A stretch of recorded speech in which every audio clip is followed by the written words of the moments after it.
dans l'ancien royaume d'Israël. Il disait que la loi de Dieu était impossible respecter, car la loi de Dieu était un peu ici, un peu là, que des lettres sans importance, que l'homme ne pouvait pas respecter, et ne voulait pas apprendre. Alors Dieu a prophétisé une telle chose, en disant, Dieu posera en Sion une pierre, pour que tous ceux qui croient en cette pierre ne soient pas confus. Cette pierre, nous l'avons compris, c'est le Seigneur Jésus. Tous ceux qui veulent accueillir Jésus, qui l'appellent Seigneur, peuvent respecter la loi de Dieu et peuvent tous devenir des personnes agréables Dieu. C'est pourquoi Dieu dit, voici, je pose en Sion une pierre prouve. Celui qui s'appuie sur elle ne sera pas confus. Ainsi, tous ceux qui croient au Seigneur Jésus-Christ ne seront pas confus. Parlons ensuite de ceci. Toute l'humanité a été créée par Dieu. Alors, puisque Dieu a créé toute l'humanité, ne voulait-il pas avoir les hommes comme ses enfants? Sa descendance, certes, il le voulait absolument. Mais depuis le péché d'Adam, tous les traits humains, absolument tous les hommes de l'humanité, se sont détournés de Dieu. Cela a fait que Dieu était comme un preux, sans enfant. Sans aucun enfant. De plus, l'épouse de Dieu était comme si avec son mari, elle avait vécu longtemps, Marie depuis longtemps, mais toujours sans enfant. Ainsi, l'épouse de Dieu, qui est compare au royaume des cieux. Le royaume avait l'origine, un fils. Le royaume avait au début, dans le jardin d'Éden, un fils. Mais plus tard, ce fils est mort. Dans le livre du prophète Saë, il est prophétisé, une femme, devenue l'épouse de Dieu, dit, cette épouse dit, je suis dans le veuvage, j'ai été répudie, je suis veuve. J'avais un fils, mais mon fils est mort. Mais, prive d'enfant et solitaire. Comment se fait-il que j'ai tant de fils? Tous ces fils, d'où viennent-ils? Frères et sœurs, réfléchissez. Une vieille femme Thérèse, je. Elle avait d'abord un fils, mais ce fils est mort. Elle a ensuite continué vivre avec son mari, sans pouvoir lui donner le moindre enfant. Alors, le mari la répudie, la rejette, en disant, ton fils m'a aussi abandonné, il est mort, et tu ne peux pas me donner d'autres enfants. Alors je vais ne plus traiter avec toi pour le moment. Je t'aille délaisse temporairement. Je ne veux plus de toi. Alors cette femme Thérèse triste, extrêmement triste, et maintenant vieille Dieu, devenue une vieille dame, mais un jour, elle découvrit comment elle avait obtenu tant et tant d'enfants. D'où venaient ces enfants? Alors elle demanda. Je t'ai pourtant veuve et prive d'enfants. Mes enfants, d'où viennent-ils? Cette femme ne cessait de dire. Mes enfants, d'où viennent-ils? Alors une voix dit cette femme. Ton espace est trop étroit. Tu dois préparer un endroit bien plus grand, car tes enfants seront extrêmement nombreux. Les rois de toutes les nations et de tous les peuples deviendront tous, les rois de toutes les nations et de tous les peuples deviendront tous, les nourriciers de tes enfants, les reines de toutes les nations et de tous les peuples deviendront toutes les nourrices de tes enfants. Et alors, cette vieille femme dit, alors mes enfants, d'où viennent-ils? Moi qui t'ai veuve, et aussi prive d'enfants, mon mari m'a dit quitte depuis longtemps. Plus tard, on découvre que cette femme est la Jérusalem Céleste, se dire le royaume des cieux. Alors, la Jérusalem Céleste, initialement la Jérusalem Céleste, était initialement dans le jardin d'Éden. Alors au début, quand elle était dans le jardin d'Éden, ce jardin d'Éden eut un fils. Ce fils s'appelait Adam. Mais Adam, Dieu lui ordonna, ne mange pas du fruit de l'arbre de la connaissance du bien et du mal. Car si tu en manges, tu mourras. Mais après qu'Adam n'eut pas coup, le jour Madame Adam en mangea, il fut considéré comme mort. Alors cette femme, c'est comme si l'on disait, la femme est comparable au jardin d'Éden, devenue cette femme, devenue épouse de Dieu, le jardin d'Éden n'eut plus de fil.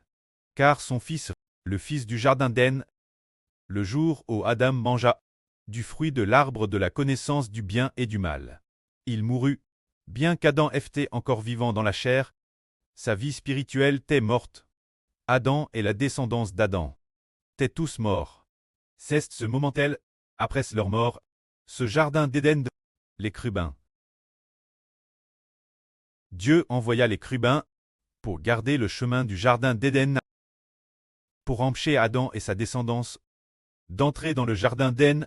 Dès lors, le jardin d'Éden devint comme une femme veuve, n'ayant plus de fils, sans enfant, devenue veuve, car son fils, Adam, était mort. Mais plus tard, bien après, longtemps après, Dieu semble avoir abandonné, comme s'il avait abandonné sa propre femme, car cette femme a enfin un fils, le fils est mort. Et cette femme a de nouveau été abandonnée par son mari. Elle est devenue vieille, mais plus tard elle se réjouira. Car soudain, ses fils seront très nombreux. Pour quelle raison? Le jardin d'Éden a été élevé au ciel. Le jardin d'Éden est devenu la Jérusalem Céleste. Propos du jardin d'Éden, il y a plusieurs noms. Au tout début dans la Genèse, il s'appelait le jardin d'Éden, plus tard la Jérusalem Céleste, en vain, et la fin, la nouvelle Jérusalem. Descendant sur la nouvelle terre, appelle le paradis, cette femme, alors que l'origine, elle, devait avoir des fils. Ensuite, son fils est mort. Le jour où Adam a désobéi Dieu, il a été considéré comme mort. Et Adam ne pouvait plus entrer dans le jardin d'Éden, il est mort. Alors, pour quelle raison? Pour quelle raison? Cette femme a-t-elle nouveau de TRS nombreux enfants? C'est cause d'une chose.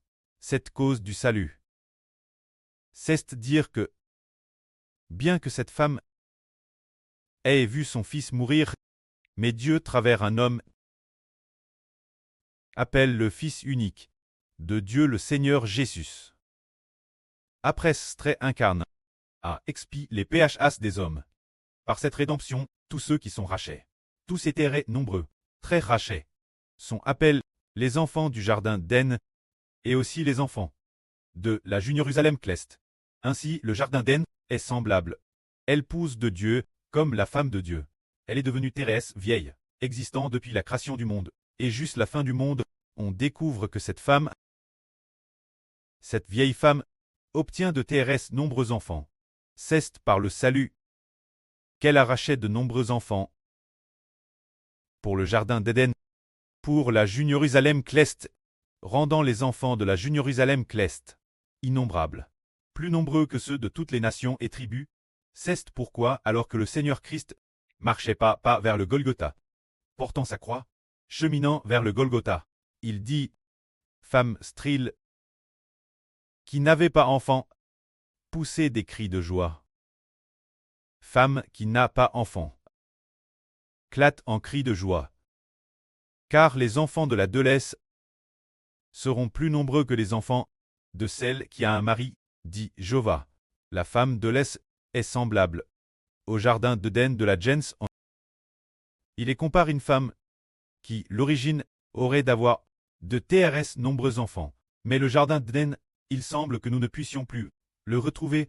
C'est comme si cette femme était devenue veuve, abandonnée par Dieu. Mais après, découvert que par le moyen de la rédemption, au début si Adam n'avait pas par exemple, Adam, s'il n'avait pas alors la femme d'Adam, donnant naissance des enfants, puis les descendants d'Adam, de plus en plus nombreux, tous dans le sein maternel, au moment madame de la conception, aurait l'Esprit de Dieu, entrant dans le bébé dans le sein. Si Adam n'avait pas Adam aurait pu amener tous, au moment de la conception dans le sein, avoir l'Esprit de Dieu dans ce bébé. Ainsi, tous ceux qui naissent deviendraient des enfants de Dieu. En toute logique, ce sont les descendants d'Adam. Par exemple, Can, Abel de Gnarsion en Gnarsion. Dans le sein maternel, ils devraient avoir tous le Saint-Esprit en eux. Mais cause de, après qu'Adam a si une femme tombe enceinte, déesse, La conception dans le sein, ce n'est pas le Saint-Esprit qui y entre, mais l'esprit du péchage qui y entre. Alors l'esprit du péchage y entrant, l'homme n'est pas un descendant de Dieu, mais un descendant du péchage, se dire, de Satan l'ange de Tchou. Les descendants, alors que faut-il faire? Pour faire de l'homme un descendant de Dieu, que faut-il faire? Pour devenir un descendant de Dieu, il faut avoir l'Esprit de Dieu. Et l'homme doit non seulement devenir un descendant de Dieu, mais aussi devenir un descendant du Seigneur Jésus-Christ. Alors il faut aussi avoir l'Esprit du Seigneur Jésus-Christ. Que faut-il faire? Eh bien, puisque les enfants naissent de la grossesse humaine, sont tous du pchash. Alors que faut-il tout simplement faire? Par la rédemption, racheter ceux qui croient en Jésus. Et ils sont sauvés. Ceux qui sont sauvés, une fois sauvés, d'accord, déesse qu'ils croient, au moment du salut, mais l'Esprit de Dieu, directement en l'homme. Prenons un exemple. Par exemple, les apôtres Pierre, Jean, Jacques. Le jour de la Pentecôte, ils ont reçu le Saint-Esprit. Le moment où ils ont reçu le Saint-Esprit, c'est un peu comme cette mère cleste. Le moment de donner naissance à un enfant, se dire le moment de recevoir le Saint-Esprit, se dire la mère cleste.